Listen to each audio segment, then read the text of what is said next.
कर्नाटका में PUC pre university course के इम्तिहानात 9 मार्च को शुरू होने वाले हैं।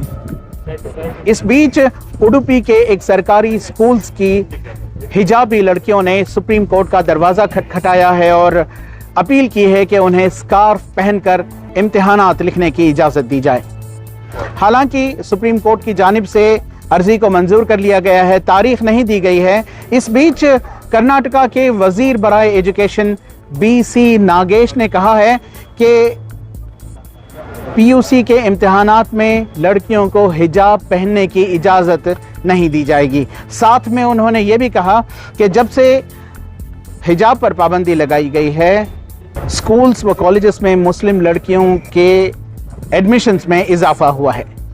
एक तरफ ये देखा जा रहा है कि PUCL People's Union for Civil Liberties PUCL की एक रिपोर्ट के मुताबिक हिजाब पर जब से पाबंदी लगाई गई है तब से मुस्लिम लड़कियों का यानी हिजाबी लड़कियों का स्कूल्स व कॉलेजेस में तादाद कम हुई है, जबकि बीसी नागेश कह रहे हैं कि मुस्लिम लड़कियों के एडमिशन्स में इजाफा हुआ है। इस सिलसिले में हम बात कर रहे हैं कांग्रेस के लीडर व एमएलए रिजवान अरशद से और साथ ही साबिक मरकजी वजीर के रहमान खान से कि वो कैसे देखते हैं हिजाब के सिलसिले में जो डेवलपमेंट्स हुए हैं कर्नाटका में, कि वो वजीर बराए तालीम minister for education BC Nagesh के इस बयान को कैसे देखते हैं।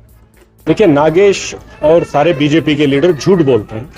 उन्हें खुद मालूम है कि बच्चों की तादाद, लड़कियों की तादाद हिजाब बैन के बाद सरकारी कॉलेजेस में, स्कूल्स में तादाद घटी है। ऑफिशियल रिपोर्ट है, असेंबली में इस पर डिस्कशन हो रहा है। तो नागेश एक एजुकेशन मिनिस्टर होकर ऐसा शर्मनाक बात करते हैं, झूठ बोलते हैं।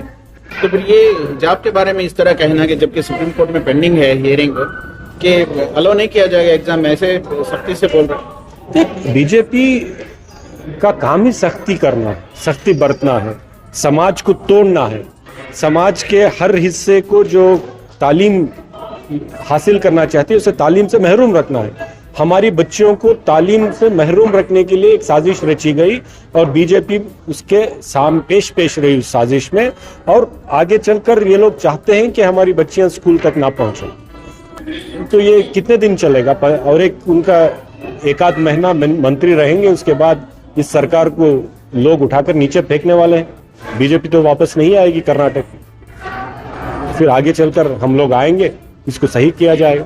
ये सब ड्रामा, झूठ जो है लोगों को सिर्फ गुमराह करने के लिए। लेकिन मैं आपको कहना चाहूंगा कि आने वाले दिनों में ये लोग एक्सपोज होंगे और ये जुल्म की सियासत, जुल्म की हुकूमत ज्यादा देर तक नहीं चलने वाली। 9 तारीख एग्जाम, और इसे हम मत कनेक्ट कीजिए। बच्चों को एग्जाम लेना चाहिए, आज जो कानून है उस हिसाब से एग्जाम लेना चाहिए। मैं उस मौक़िफ़ पर नहीं हूँ कि अब एग्ज़ाम आ रहा है, एग्ज़ाम अहम है क्या हिजाब अहम है। मैं इस झगड़े में पढ़ना नहीं जाता। मेरी मुक़द्दमाना गुजारिश है कि एग्ज़ाम मत छोड़िए और एग्ज़ाम आपको अलग नहीं रखेगा, ये सही बात नहीं है। क्या नहीं, 100% मुसलमान औरतें हिजाब डाल रहे हैं, मगर अपने अपनी ज़ाती तौर पर है, तो उसको एग्जाम सैक्रिफाइस करना मैं समझता नहीं कि दानिशमंद है। हिजाब का जो मामला है ये सबको मालूम है कि एक कुछ नहीं बल्कि एक डिवाइसिव पॉलिसी के साथ बनाया गया एजेंडा है ये। इसमें किसी का कुछ भला होने वाला नहीं है, इसमें सिर्फ खराबी करने के मकसद से कोशिश की गई है कैसे डिस्टर्बेंस क्रिएट करें। क्योंकि देखिए, जब हिंदुस्तान के वजीर आजम जब कहते हैं कि बेटी बढ़ाओ बेटी पढ़ाओ, ये तो पढ़ाने की बात नहीं हो रही। यहाँ पे एक ऐसे इशू को लेके जो नॉन एग्जिस्टिंग इशू है, जिससे किसी की तालीम का कुछ लेना देना नहीं है, लेकिन उसको इशू बना के बच्चों को तालीम से दूर रखा जाने की कोशिश की जा रही है। एक ऐसी स्टूडेंट जो पूरा साल तैयारी करती है, पढ़ाई करती है, स्कूल जब कॉलेज जाती है, एग्जाम के लिए तैयारी करने के बाद सिर्फ इस बेसिस पे उसको एग्जाम से रोका जाए कि वो कुछ अपनी रिलीजियस आइडेंटिटी को बरकरार रखना चाहती है, ये कतई सही बात नहीं है। क्योंकि हम हिंदुस्तान को जिस अंदाज से जानते हैं वो एक यूनिटी इन डाइवर्सिटी का नाम है हिंदुस्तान। जहाँ सबको तैयारी करना है, लेकिन कैसे कपड़े पहन के एग्जाम लिखना है वो इमटेरियल आर्ग्यूमेंट है। लेकिन हो सके हमारे सबकी तरफ से कोशिश है कि हम अपनी रिक्वेस्ट है कि हुक्मरानों के पास कि ख़ास तौर पे ये जो नौजवान नस्ल है, जो हिंदुस्तान का मुस्तकबिल है, उनके साथ शर ना बढ़ते, बल्कि इनकी भलाई में हिंदुस्तान की भलाई है। अगर ये आगे बढ़े तो हिंदुस्तान आगे बढ़ता है। यही तो हमारा वज़ीर आज़म का भी कहना है और हम उसी बात को लेके आगे बढ़ेंगे कि कैसे लड़कियों को हम कैसे आगे बढ़ाएं और उनको कैसे पढ़ाएं।